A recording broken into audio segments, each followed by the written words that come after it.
집은 가지고 있지만 충분한 은퇴 자금을 마련하지 못한 고령층에서 주택연금에 대한 관심이 높아지고 있습니다. 다른 연금이나 저축 외에 정기적으로 생활비를 받을 수 있어서 제2의 연금 주머니로 주목받고 있는데요. 김현우 행복자산관리연구소 소장과 함께 주택연금에 대해서 자세히 알아보겠습니다. 안녕하세요. 네, 안녕하세요.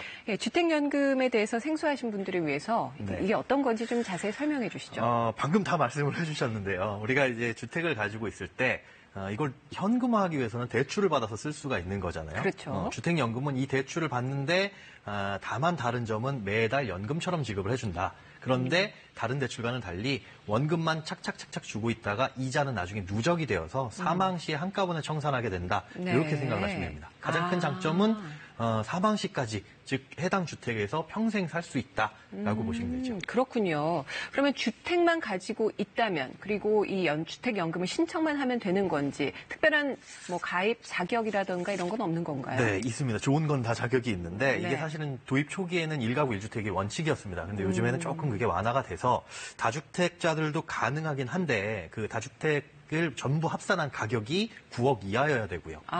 그다음에 이 9억을 초과하는 경우도 만약에 초과할 때는 가입도 가능은 하지만 중간에 한 개 주택을 팔아가지고 2주택인 경우엔 3년 안에 한 개 주택을 처분하고 1주택이 되는 것을 원칙으로 하고 있습니다. 네. 그러니까 기본적으로는 1주택이 원칙이다라고 보시면 되겠죠. 그렇군요. 요즘 임대 사업으로 이제 생활하시는 분들도 많아서요. 네. 뭐 다가구라든가 뭐 상가형 주택이라든가 그렇죠. 뭐 오피스텔 이런 것으로도 주택연금을 가입할 수 있는 건지 모르겠어요. 일단은 주거용 오피스텔은 아직까지는 해당이 안 되고요. 그리고 임대 사업을 하시는 분들도 계실 텐데 중요한 건 이제 임대 사업을 하느냐 마느냐가 아니라 임대 사업을 목적으로 가지고 있는 건물이 주택이냐 아니냐. 만약에 그게 주택이라고 한다면 앞서 말씀드린 다주택 요건에 해당이 됩니다. 예. 그래서 임대사업자와는 상관이 없이 내가 만약에 갖고 있는 건물이 상가다라고 한다면 1주택일 경우에는 가능하고 그런데 네. 그 갖고 있는 주택이 건물이 뭐 상가가 아닌 주택이다라고 한다면은 다가구 요건에 해당이 돼서 이거는 또 어렵겠죠. 그렇군요. 주택이냐 아니냐가 중요한 관건인 것 같습니다.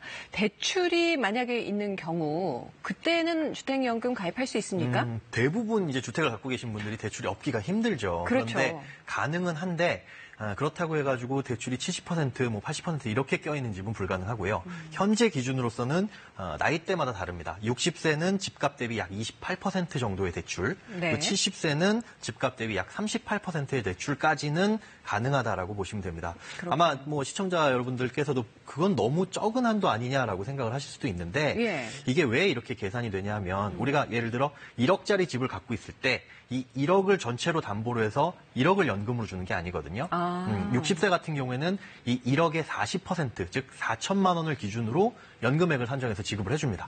그런데 여기에서 이제 대출을 미리 갚아주는 한도는 이 4천만 원의 70%. 그래서 2,800만 원 정도까지만 대출을 미리 껴있는 경우에는 미리 상환하고 또 그렇게 미리 상환한 금액만큼은 연금액이 줄어들게 됩니다. 결국은 1억짜리 집을 주택연금을 받는다라고 하더라도 대출 부분을 제외하게 되면 한 1,200만 원어치만 연금을 받을 수 있다. 이렇게 보시면 되겠죠. 그러니까 내가 뭐 3억짜리 집을 갖고 있다고 해서 3억 전체에 대해서 내가 연금을 받을 수 있는 게 아니고 한 70% 그렇죠. 정도로 산정이 된다.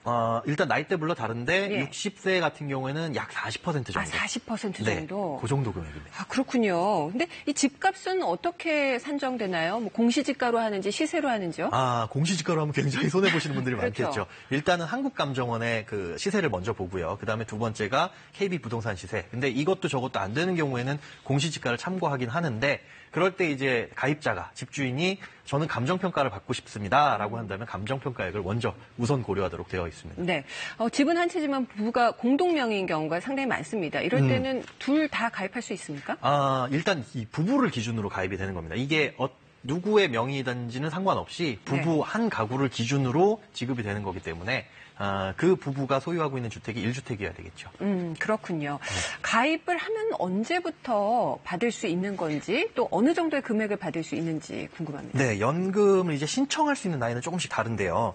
종신지급 방식은 부부 중에 연장자가 나이가 많으신 분이 한 분이라도 60세가 넘어가면 일단 신청 대상은 됩니다. 네. 그리고 이 종신지급 방식 외에 확정지급 방식이라는 것도 있는데 신청을 하게 되면 저는 10년 동안만 받을래요? 혹은 15년 동안만 받을래요? 하는 지급 방식. 이게 네. 조금 더 연금액은 높겠죠. 예. 이거 같은 경우에는 부부 두 분 중에 한 분은 60세가 일단 넘어야 되고 그 두 분 중에 연소자가 만 55세에서 만 74세 이 사이에 들어와야 확정형은 신청이 가능합니다. 네. 자, 이렇게 해가지고 신청을 하게 됐을 때 받게 되는 연금액이 궁금하실 텐데 그렇습니다. 종신지급형 같은 경우에는 연소자를 기준으로 지급이 됩니다. 그러니까 두 분 중에 나이가 누가 더 어리냐 해서 이 어린 분의 나이가 한 60세 정도 되게 되면 주택가격 한 1억당 약 월 20만 원 정도.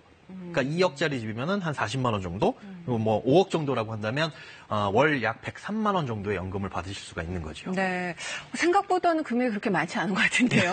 그러면 이럴 경우에 또 내 집의 가치 100% 인정해 주는 것도 아니니까 아예 그냥 집을 파는 게 더 이익이지 않을까 하는 생각도 드는데 어떻습니까? 그 계산이 빠르시면 그렇게 나올 수가 있습니다. 왜냐하면 5억짜리 집을 맡겼는데 한 달에 받게 되는 연금이 100만 원이야라고 하면 5억짜리 집을 우리가 보통 은행 예금에 2%짜리만 맡기더라도 이자만 월 80만 원 꼴이거든요. 그러니까요. 그렇게 보면은 야 이거 너무 적은 거 아니냐라고 생각을 하실 수가 있는데 조금 더 세밀히 따져보면 주택연금이 확실히 유리합니다. 왜냐? 그래요? 예. 아까 초반에 말씀드린 대로 내 주택 가격의 약 40% 정도만 현금화해가지고 나에게 준다라고 보시면 되거든요. 그러면 뭐 1억짜리 집이라고 하더라도 1억짜리 집 중에 4천만 원을 현금화해가지고 이를 금융자산으로 굴리는 것과 비슷하기 때문에 5억짜리 집을 갖고 있으면 이걸 차라리 팔아가지고 내가 무언가 금융자산에 투자하는 게 좋지 않을까 생각할 수도 있지만 그럼 집이 없어지죠. 아, 그러네요. 그렇죠. 그러면 5억 중에 60%는 집을 마련하고 나머지 40%인 2억 정도로 굴렸을 때는 어떨까를 일반 연금 상품과 비교를 해보면 주택연금에서 받을 수 있는 그 연금액이 일반 연금보험 상품보다는 약 30% 정도는 연금액이 높습니다. 그러니까 사실 확실하게는 주택연금에서 같은 돈의 가치로 봤을 땐 연금액이 훨씬 더 효율적이 높다라고 보시면 되죠. 네. 근데 주택연금에 가입하고 나서 집값이 뭐 내리거나 오른다. 네. 이럴 경우에는 연금 금액이 변동이 되나요? 변동은 없습니다. 집값이 아무리 많이 떨어지더라도 지금 현재 이 신청을 했을 때 연금액이 그대로 가기 때문에 이거는 상당히 혹시 내가 살고 있는 동네에 집값이 떨어질 것 같아 아니면 지금 많이 오른 것 같아라고 하는 분들께는